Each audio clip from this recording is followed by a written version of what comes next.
সুপ্রিয় শিক্ষার্থীরা, আশা করি সকলে ভালো আছো। আজকে যে টপিকস নিয়ে আলোচনা করব, এসএসসি সাধারণ গণিতের ত্রিকোণমিতি সূত্রের ত্রিকোণমিতি কথা যদি বলে আরো ভয় পায়।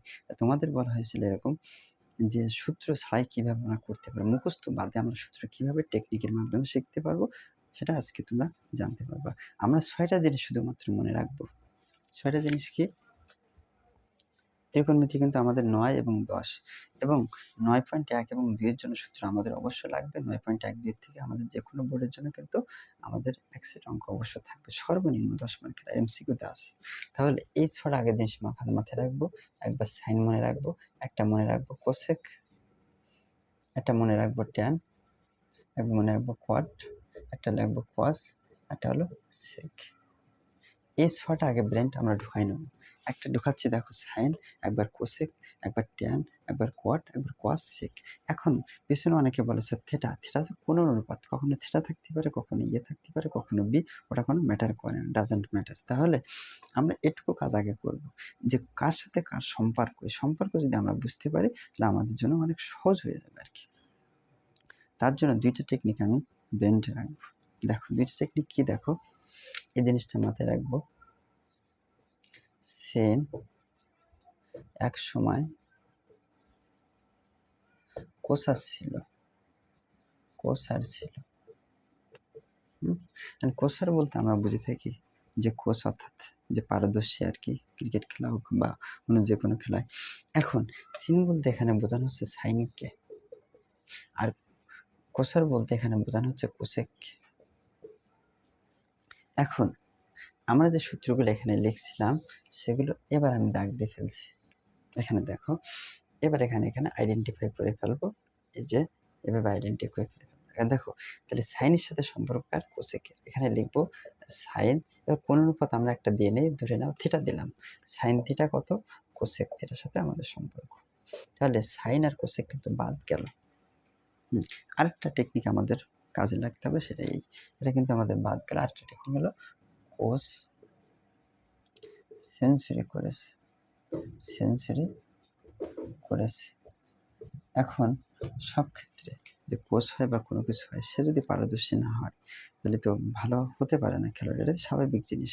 যে কোচ বলতে আমরা যেটাকে বুঝে থাকি কসকে, সিরিয়াস, আর সেঞ্চুরি এখানে আমরা সেককে বোঝাবো। এই 2টা টেকনিক যদি আমরা কাজ করতে পারি, ব্রেনটা রাখতে পারি, আর কোনো বিষয় না।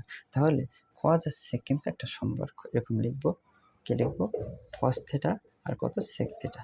আমরা সুবিধার জন্য কিন্তু থিটা দিছি, না দিলে সমস্যা নেই।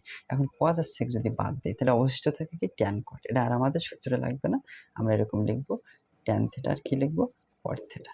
হয়ে গেল। এবার আমরা সূত্রে কিভাবে যাচ্ছি, দেখো সাইন থিটা সমান, এবার আমরা কি জানি, 1/কোসেক থিটা, কোসেক থিটা। এবার কোসেক সমান আমরা কি জানি, উল্টে যাবে আর কি হবে 1/সাইন। এই কাজটা যে লেখাটার অর্থটা, এই অনেকে বলেছেন লেখার অর্থ আমরা কিভাবে কি করব। হ্যাঁ, পরীক্ষার সময় যখন পরীক্ষা জমা দিবা, তখন যে কোনো বোর্ডের শিক্ষার্থীদের কথা বলি, পরীক্ষার রাফ পেজে রিটেনের জন্য একটা সময় হয়তো দেখা যায় 4 থেকে 5 মিনিট লাগবে। এটা একটা ছক আকারে লিখবা, তাহলে কোনো প্রকার পরীক্ষায় যদি প্রশ্ন ঘোরাই ফেরাই থাকবে তো অবশ্য ডিপ্রেশনে পড়বা না, আর ভুলেও যাবা না, কিন্তু অনেক সময় সমস্যা হয়। তাহলে কস থিটা যদি আমরা লিখি, কস থিটা সমান আমরা কি লিখবো, 1/সেক থিটা। একইভাবে যদি সেক লিখি তাহলে কি লিখবো বলো তো, 1/কস থিটা। এখানে যদি আমরা যাই, ট্যান থিটা সমান কি লিখবো, 1/কট থিটা। আবার কট যদি আমরা লিখি তাহলে কি লিখবো, 1/ট্যান থিটা। এখন কথা হচ্ছে ট্যানের আর কটের আর 2টা সূত্র আছে। ট্যান সমান আমরা যেটা লিখবো, যদি মনে না থাকে তাহলে বুদ্ধি করতে পারো, এর প্রথম মান কত সাইন থিটা, এটা উপরে লিখবো, আর এর প্রথম মান কত কস থিটা নিচে লিখবো। তাহলে একটা যদি পারে আরেকটা উল্টাই দেবো, তাহলে কট থিটা কি যাবে আমাদের বলো তো, উল্টে যাবে। এই কসটা নিচে ছিল, এটা উপরে যাবে, আর সাইন থিটা আমাদের নিচে। তাহলে এই পর্যন্ত সূত্র আশা করি সমস্যার কথা না। এরপরে আমরা যে সূত্রে যাব, বাংলার জন্য আমাদের প্রয়োজন, দশমাদের জন্য প্রয়োজন, অন্য জায়গায় আমাদের প্রয়োজন। যেমন এটা সকলে জানো কম বেশি, এটা দিয়ে আমরা কাজ করবো। কেমন, সাইন সমান কি, লম্ব বাই অতিভুজ, সেটা। তাহলে এই টেকনিক তোমরা যদি যেতে চাও তোমাদের সুবিধার জন্য, সবাই প্রত্যেকে পারো, এই ক্ষেত্রে আমরা যেটা যাব, এটা লিখবো সাগরে লবণ আছে, এটা প্রত্যেকে জানো, এই জন্য আমি আর বাড়তি কিছু লিখলাম না। এই যেটা দন্তের সাথে যেটা আমরা লিখবো সাইন, প্রথম যে মানটা সেটা ইন্ডিকেট করবা তোমাদের সুবিধার জন্য, সাইন থিটা।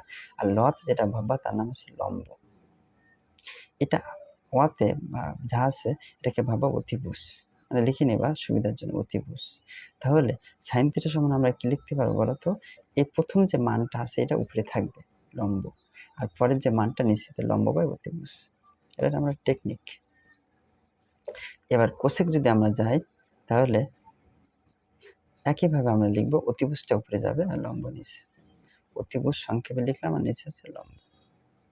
আচ্ছা, এবার কজের সাথে ক্ষেত্রে যায় আমরা বেশিরভাগ ক্ষেত্রে অন্য কিছু ব্যবহার করে থাকি।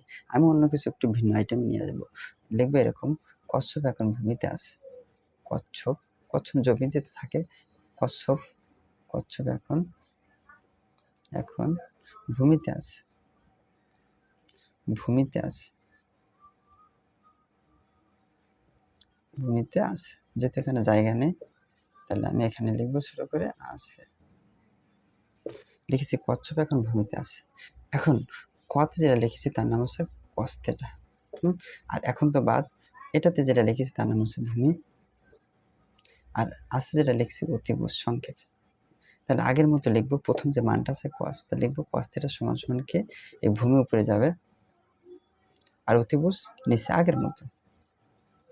তাহলে সেক যদি লিখি আগের মতো এরকম হবে, অতিভুজটা উপরে থাকবে আর ভূমিটা নিচে। এটা পরে যেটা লিখবো ট্যান হারি, আমরা সচরাচর যেটা ভূত বা কোনো কিছু গেস করতে পারি না, তারপরে যদি দেখি দেখতে আখাল্লা মতো, তাই না, তাহলে আমরা এর পরে লিখবো টেরা, টয়েজে বলে আগারে হবে টেরা, লম্বা ভূত। এখন এটা বলতে আমরা যাকে বোঝানো হচ্ছে তার নাম ট্যান থিটা, আর এটা বলতে বোঝানো হচ্ছে কি লম্ব, এটা বলতে বোঝানো হচ্ছে ভূমি। তাহলে ট্যান থিটা সমান একটু আমরা যেটা লিখবো কি, ট্যান থিটা সমান এরকম লিখবো কত, প্রথম যে মানটা আমরা উপরে লম্ব আর নিচে কি ভূমি। তাহলে কর যদি আমি লিখি তোমরা তো বুঝতে পারছো, তাহলে কর সমান আমরা কি লিখবো, এই ভূমিটা উপরে যাবে আর লম্বটা আমাদের নিচে আসবে। এগুলো কিন্তু আমাদের এই ফাংশনে কিন্তু শেষ।